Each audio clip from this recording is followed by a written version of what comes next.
C'était juste pas possible pour moi d'enregistrer et ça me faisait limite mal, hein. C'était dur pour moi comme période, vraiment dur de me sentir aussi loin de ça et en même temps de savoir que c'était pas plus du tout ma place et plus du tout l'endroit où j'avais envie d'être.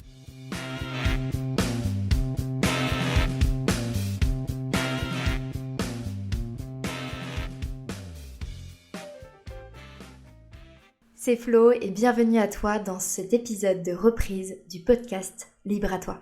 Cet épisode est un peu spécial parce que c'est un épisode de reprise. Ça fait un sacré moment que je n'ai pas enregistré de nouvel épisode et ça fait encore plus longtemps que tu n'en as pas eu sur le podcast. Et oui, parce que même si je n'étais pas présente ici, j'ai enregistré pendant cette période, pas tout le temps, et que quelques épisodes et quelques bribes de ce que je pouvais traverser, de ce que j'avais envie de te partager. Alors aujourd'hui, je te propose, avant de passer à la suite, avant d'ouvrir ce nouveau chapitre, cette nouvelle saison de Libre à toi, et que je te raconte où j'en suis, je te propose un petit retour en arrière avec des extraits, juste des passages, pour que tu puisses comprendre un petit peu mon chemin.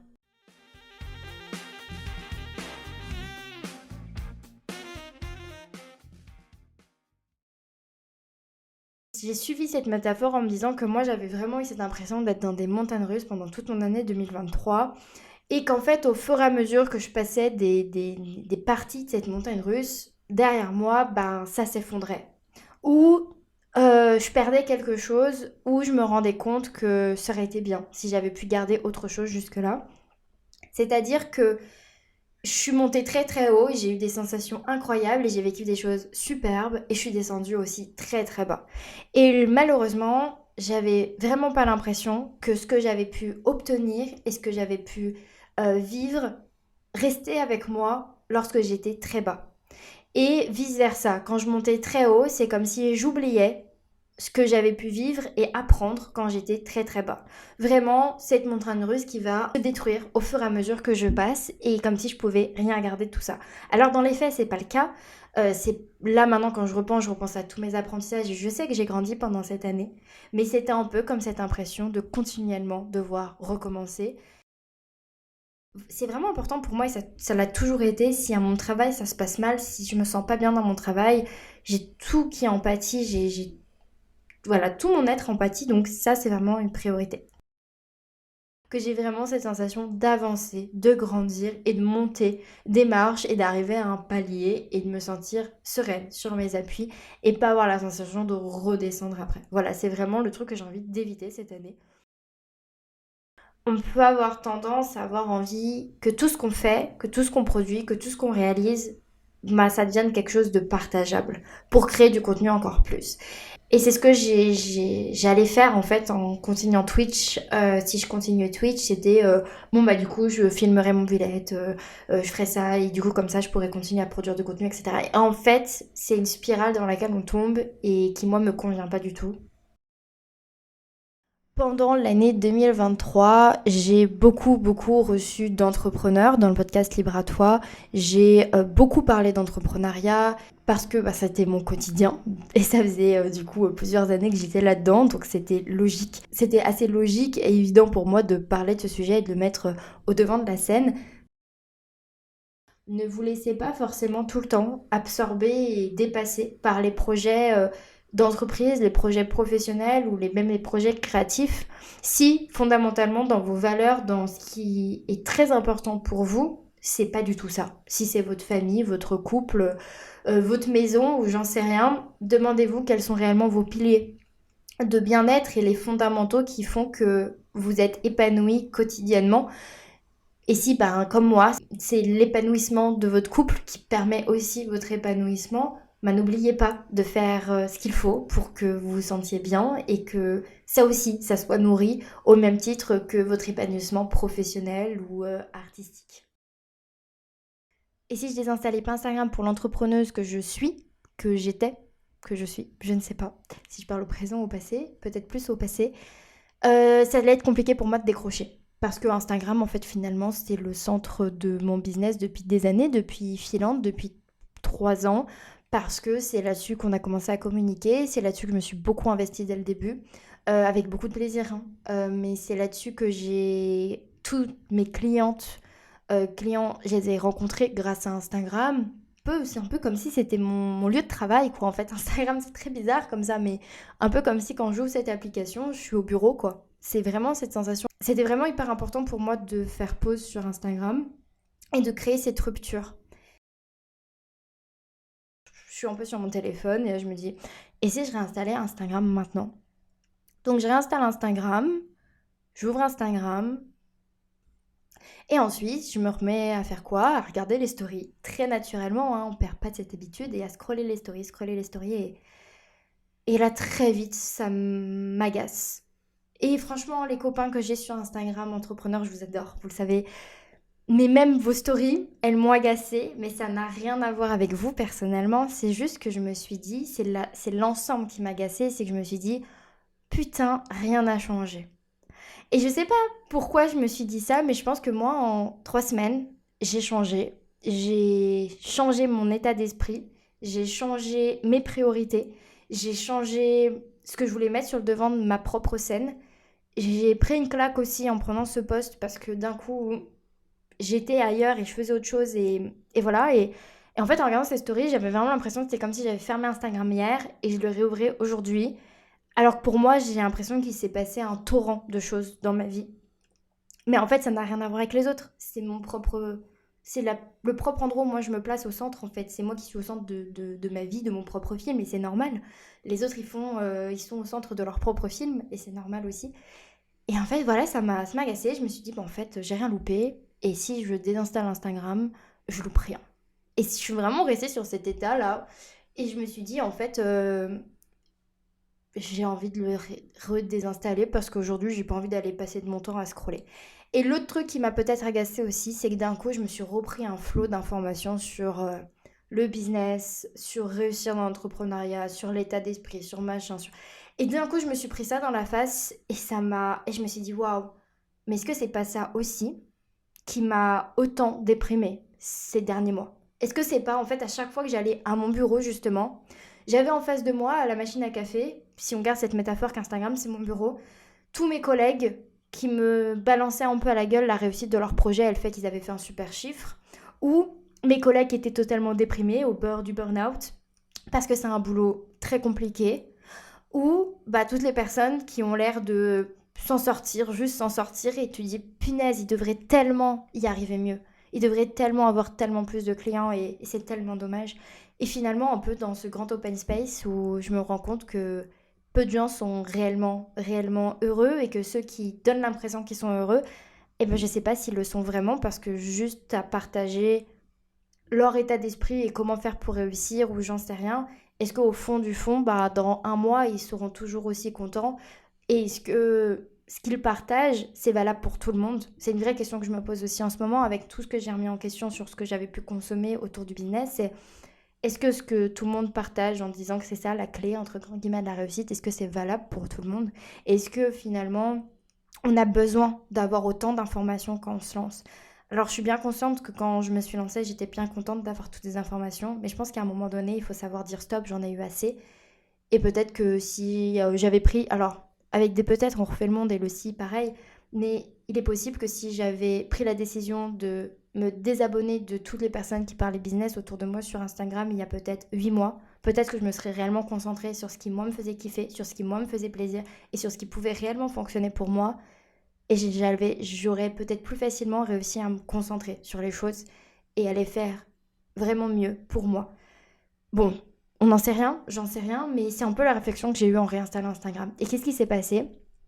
15-20 minutes plus tard, après juste être revenue au bureau, bah, j'ai décidé de refermer la porte du bureau, j'ai désinstallé de nouveau l'application. Et ça m'a fait un bien de fou. Ça m'a fait énormément bien parce que d'un coup, je me suis dit, ok, c'est pas ma place en ce moment, c'est pas du tout l'endroit où j'ai envie d'être.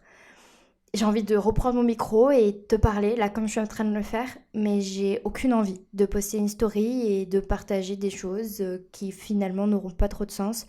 Et je me dis que c'est pas grave parce que de toute façon, j'avais eu que 2 messages, donc j'ai manqué à personne. Et ça fait partie des choses que je veux mettre en priorité dans mon année, c'est me sentir hyper bien, hyper épanouie dans ma vie de couple, dans cette idée en fait que bah, ça continue encore 8 ans, 10 ans, etc. Et que je sois aussi très fière de l'amoureuse que je suis en fait. Je pense que c'est un truc auquel on pense pas forcément tous les jours quand on vit avec quelqu'un depuis longtemps ou qu'on vit ensemble ou qu'on est en couple depuis longtemps, peu importe. On pense beaucoup à ce qu'on attend de l'autre. On se projette beaucoup sur ce qu'on veut que l'autre fasse pour nous, mais on regarde pas forcément ce que nous, on peut faire pour l'autre en partant de ce que nous, on a envie de faire, en fait, tout simplement, ou pour l'autre ou pour notre relation. Et moi, c'est un peu ce que j'ai commencé comme réflexion ces derniers temps, questionnement de comment est-ce que moi, je peux me positionner pour que ça soit mieux selon, bien sûr, mes critères et les siens. Mais voilà, à la place de toujours regarder ce que lui pourrait faire différemment. Je sais pas si vous m'avez suivi, mais c'est un peu voilà mon challenge du moment. Et c'est pas du tout confortable. Il y a eu plein de moments où j'ai eu envie d'enregistrer et je pense que j'aurais pu prendre le temps de le faire et j'aurais eu l'énergie de le faire.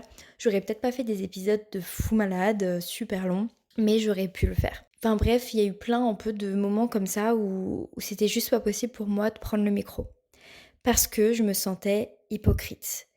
Je me sentais totalement hypocrite de prendre le micro sur ce podcast en étant encore avec ma casquette de coach en organisation bienveillante et intuitive, puisque au moment où je voulais enregistrer ces épisodes, j'étais loin, mais loin, très loin d'une vie qui me plaisait, qui me correspondait d'un point de vue organisationnel, d'un point de vue épanouissement, équilibre, etc. Vitalité, enfin bref, tous les trucs sur lesquels je parle tout le temps sur ce podcast, ben moi j'étais mais tellement loin de ça. J'étais juste au bout du rouleau, fatiguée, épuisée, j'arrivais juste pas à faire autrement et j'arrivais vraiment pas à suivre même mes propres conseils. Enfin si, j'ai réussi à faire en sorte de pouvoir m'en relever assez vite en faisant justement le strict minimum sur toutes les choses qui ne nécessitaient pas une grosse présence de ma part. J'ai choisi mes priorités par la force des choses, mais j'ai su le faire quand même. Donc je vais pas dire que j'ai été la pire des élèves, mais j'étais clairement pas l'élève assez bonne pour pouvoir me sentir bien de prendre le micro sur ce podcast en fait, tel qu'il était à ce moment-là. J'avais l'impression, avec le style de vie que j'ai eu pendant plusieurs mois, comme si je crachais à la gueule. Je vais parler franchement comme je l'ai dit à mon entourage en fait. C'est exactement ce que j'ai dit à mon entourage, mais je leur ai dit j'ai l'impression de cracher à la gueule de tout ce que j'ai fait pendant 2 ans, tellement je n'y arrive pas, j'arrive pas à gérer comme je l'aimerais en fait, et je suis totalement dépassée et surchargée. En fait, pour rentrer un peu dans le détail, j'étais tout le temps fatiguée. Ou sinon, en fait, quand j'avais de l'énergie, bah, je la mettais uniquement bah, dans mon travail. J'avais du mal à gérer bah, même mon appartement, du mal à passer du temps de qualité avec mon copain. Donc quand j'avais ce temps, cette énergie, bah, je mettais ça en priorité, ce qui est évident. J'avais beaucoup de mal à poser des limites aussi par rapport à mon travail. Enfin bref, j'étais ma cliente idéale. Clairement, j'étais ma cliente idéale. Là où je suis assez rassurée, c'est de savoir que j'en ai pris conscience très vite. Je savais que c'était la merde et que ça pouvait pas continuer comme ça pendant 15 mois, c'était sûr et certain. Donc j'ai pris le temps que je devais prendre parce que j'étais engagée dans un contrat. Et je savais que ça pouvait pas continuer comme ça, qu'il devait avoir un changement. J'étais aussi sûre de ne pas avoir fait autant d'efforts pendant tant d'années pour revenir à ce stade et pas pouvoir m'en sortir. C'était des très très longues semaines où je m'oubliais même parfois de me nourrir, de manger. Je dormais de manière très irrégulière parce qu'un coup je commençais très tôt, un coup je finissais très tard. C'était très compliqué. Et du coup, ben, en fait, tous les socles basiques, ben, manger, dormir, c'était totalement déréglé. Donc, ce qui fait que émotionnellement, dans ma tête, c'était très compliqué. Et du coup, je mettais vraiment tout le positif et toute mon énergie pour essayer de faire bien mon travail, être bien avec mes collaborateurs, mes collaboratrices. Et ça, c'était trop important pour moi sur le poste que j'avais. Mais voilà, c'était juste pas possible de faire autre chose. ou d'être ailleurs, quoi. J'étais juste à 100% là-dedans. Et c'est pas quelque chose qui me correspond, j'en ai bien conscience maintenant. On peut passer des phases où c'est compliqué, où on sait qu'on est au bout du rouleau, qu'on est dépassé, savoir que ça a une fin, que ça doit s'arrêter à un moment donné, que ça doit pas rester comme ça pendant 15 mois. Et si on en a conscience, si déjà juste on en a conscience, même si on n'arrive pas à mettre des choses en place pour changer les choses, en fait, ben déjà c'est une victoire et il faut juste se dire ok bah ça va être comme ça mais jusqu'à tel moment je peux pas me permettre que ça soit comme ça pendant toute ma vie en fait. Donc essayer de trouver des solutions pour que ça change. Essayer bah, peut-être de se faire accompagner pour trouver le moyen d'avoir le courage de poser ses limites et d'expliquer les choses clairement comme on devrait le faire. Peut-être aussi voir comment c'est possible pour aménager ce temps de travail. Et si tout ça, un peu comme dans ma situation, c'était compliqué et ça ne correspondait pas à ce qu'on vous demande en fait, c'est vraiment vous interroger sur est-ce que de cette façon je peux m'épanouir, oui ou non. Moi j'ai ma réponse et c'est pour ça que voilà, je t'en parle maintenant parce qu'avant j'étais incapable d'en parler tellement je me sentais comme une crotte de mais c'est pas possible d'avoir passé autant de temps à bosser sur tous ces sujets-là, accompagner des gens, changer la vie de certaines personnes qui étaient dans la même situation que toi là maintenant et toi ne pas réussir à y arriver pour toi. Alors clairement la phrase c'est souvent les cordonniers les plus mal chaussés.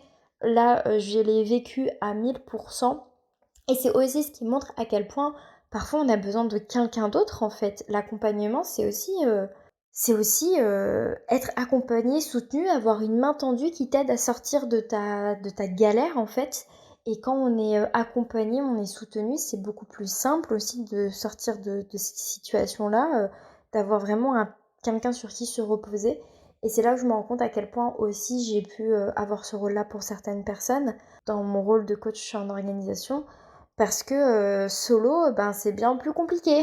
Voilà, donc faites-vous accompagner pour vous aider à vous en sortir si vous n'avez pas la possibilité, comme moi, en fait, d'un contrat qui s'arrête tout simplement. Et du coup, c'est beaucoup plus simple de sortir de cette situation parce qu'on supprime, entre grands guillemets, le problème.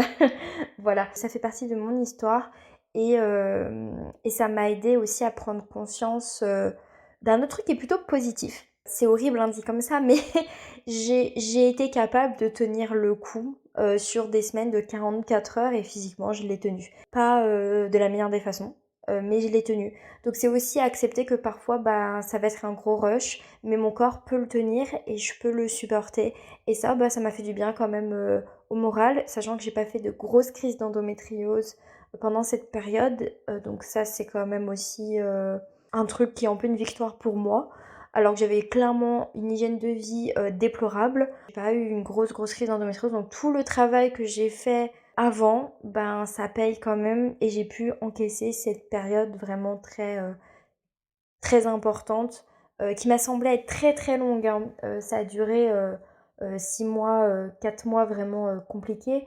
Il y a des choses comme ça, des phases dans notre vie, je pense qu'on en a tous vécu, où où c'est dupliqué en fait, où t'as l'impression d'avoir passé un an de ta vie alors en 3 mois quoi. C'est un peu la sensation que j'ai. Vraiment, il y a un avant et un après, pour plein de raisons différentes.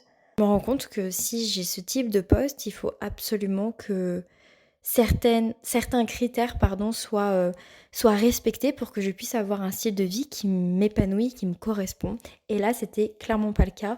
Donc, ça attaquait vraiment mon moral, ma santé mentale et ma santé physique commençait aussi à en pâtir. Enfin, j'ai perdu du poids. C'était compliqué, vraiment compliqué pour moi. Et voilà pourquoi aussi je pouvais pas en fait débarquer et faire allô, j'espère que vous allez bien, on va parler d'organisation bienveillante, on va parler de connaissance de soi, on va parler de tous ces trucs là pour lesquels je suis totalement à l'ouest en ce moment. Enfin, c'était juste pas mon univers, c'était juste pas l'endroit où j'étais, donc c'était juste pas possible pour moi de parler de ça. Donc ça y est, c'est bon, je suis sortie de cette phase où je me sentais totalement à côté de mes pompes et absolument pas légitime à venir te parler ici. C'était juste pas possible pour moi d'enregistrer et ça me faisait limite mal, hein. C'était dur pour moi comme période, vraiment dur de me sentir aussi loin de ça et en même temps de savoir que c'était pas, plus du tout ma place et plus du tout l'endroit où j'avais envie d'être.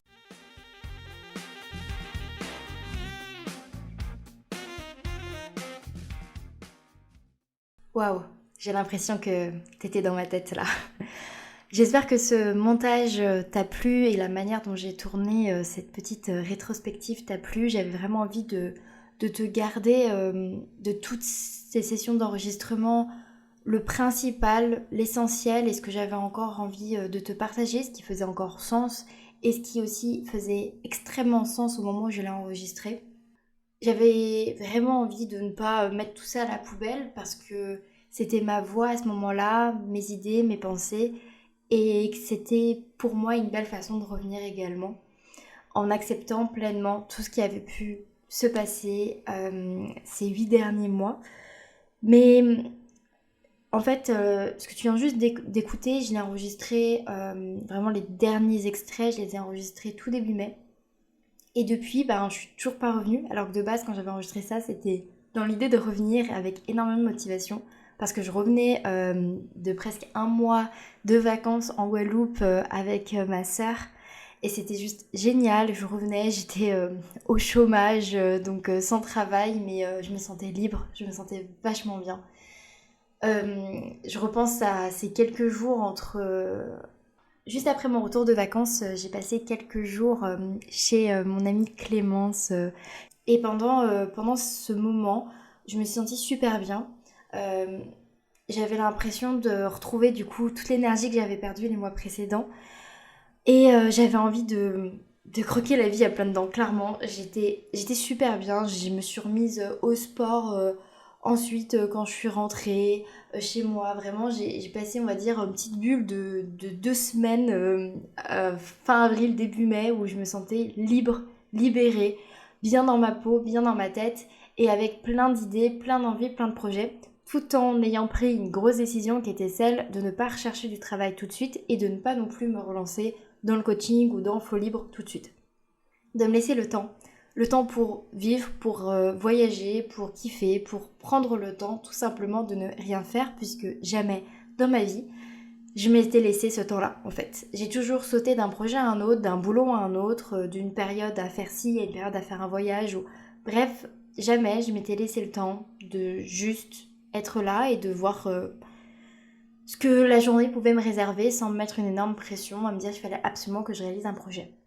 Donc tout début mai, j'ai pris la décision de me remettre à écrire, j'ai pris la décision de relancer le podcast et de faire tout ça avec énormément de kiff, de plaisir et surtout de continuer ma pause pour Flow Libre, mon entreprise et ne pas chercher du boulot tout de suite.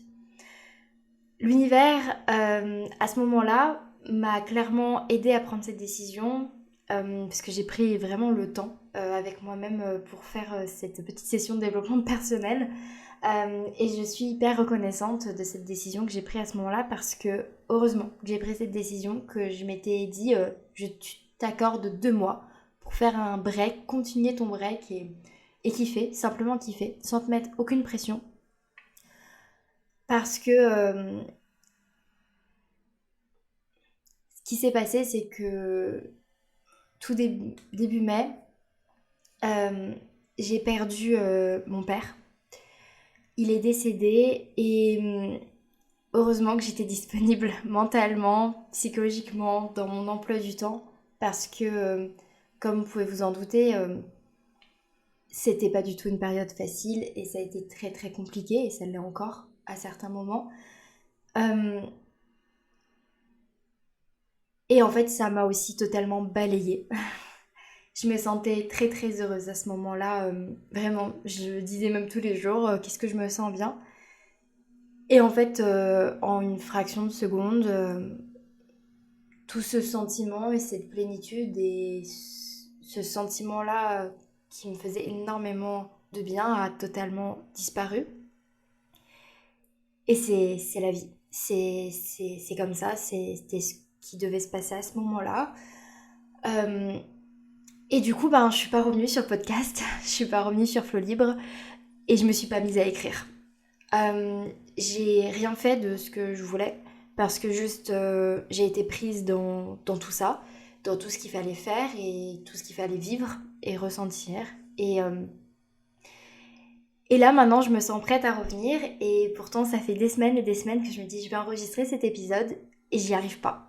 j'y arrive vraiment pas. Je manque de motivation, d'énergie pour le faire.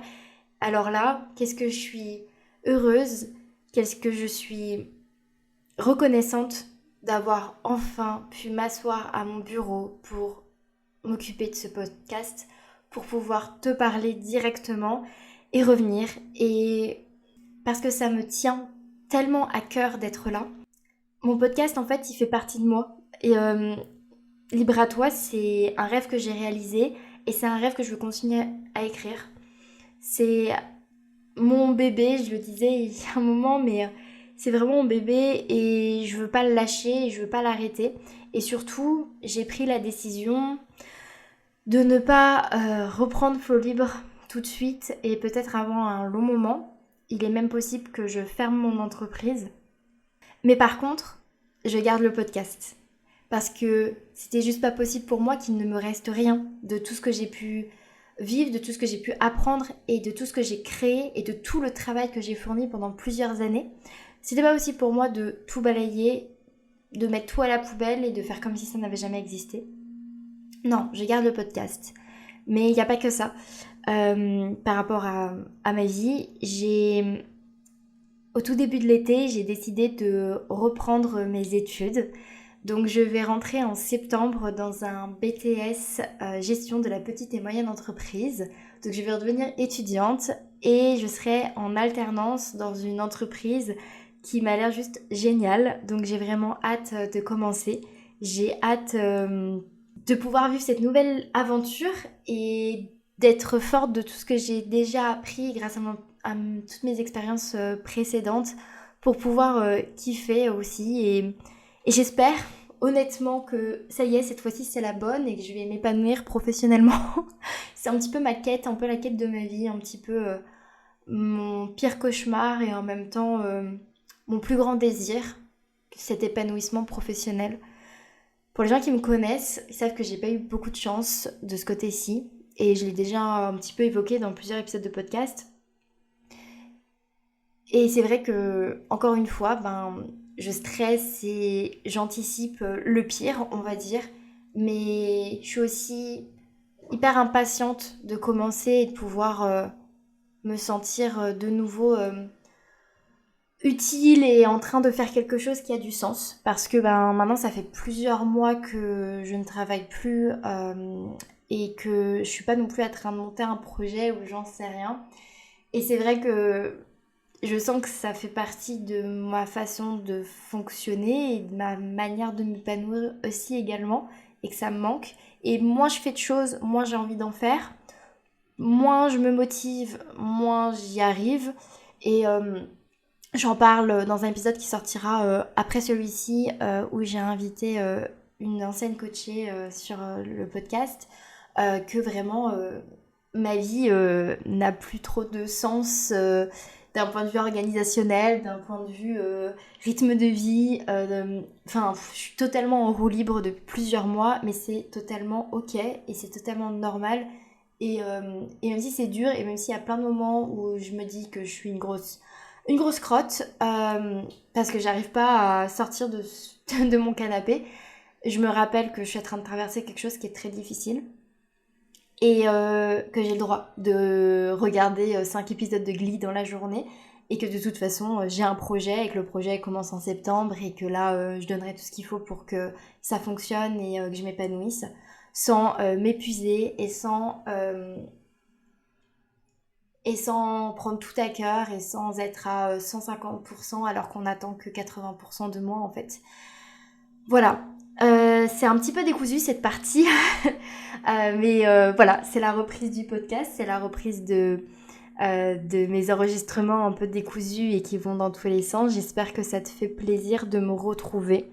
Moi en tout cas, ça me fait extrêmement plaisir de revenir. C'est la reprise du podcast, donc tu retrouveras un épisode une fois par semaine ici. J'ai hâte de te partager ce que j'ai déjà enregistré avec des invités et j'ai aussi hâte de reprendre l'enregistrement d'épisodes solo. Il y a quelques personnes qui ont pu me partager ce qu'elles avaient envie d'écouter sur le podcast, donc je t'en prie, fais-le. Ça va pas être la révolution, cette nouvelle saison du podcast, mais j'ai plein d'idées et j'ai envie de faire les choses un petit peu différemment parce que j'ai évolué, j'ai grandi, j'ai changé. Mes priorités et mes valeurs sont aussi un petit peu bousculées. Donc j'ai vraiment hâte d'enregistrer la suite. Dans les prochains épisodes, un petit peu mis à jour, je vais te parler du fait que j'ai aménagé un Kangoo pour en faire un minivan. J'ai trop hâte de te raconter cette aventure et notre voyage qu'on a pu passer avec mon compagnon. Et en fait, vous, auditeurs, vous m'aviez manqué, ça m'avait manqué, vraiment, énormément. Merci de continuer à écouter le podcast alors que je ne publie plus. Je continue à enregistrer des écoutes, ça c'est fou. Donc merci de votre présence et on se retrouve sur Instagram pour me faire votre petit feedback sur cet épisode avec grand plaisir. N'hésitez pas à noter aussi le podcast sur vos applications d'écoute. Merci pour vos notes, j'en ai vu quelques-unes et ça me fait tellement plaisir. Et c'est comme ça que vous pourrez soutenir le podcast pour qu'on puisse l'emmener loin, loin, loin. On arrive à la fin, de cet épisode et je te remercie infiniment pour ton écoute, pour avoir attendu mon retour si tel est ton cas. Je te souhaite une très bonne rentrée si tu vis cette période comme telle ou de très bonnes vacances si tu es comme plein de personnes et comme moi avant à partir en vacances à cette période. Et je te dis à lundi prochain pour un nouvel épisode de Libre à toi avec le nouveau générique. Donc j'ai hâte et merci encore pour ton écoute.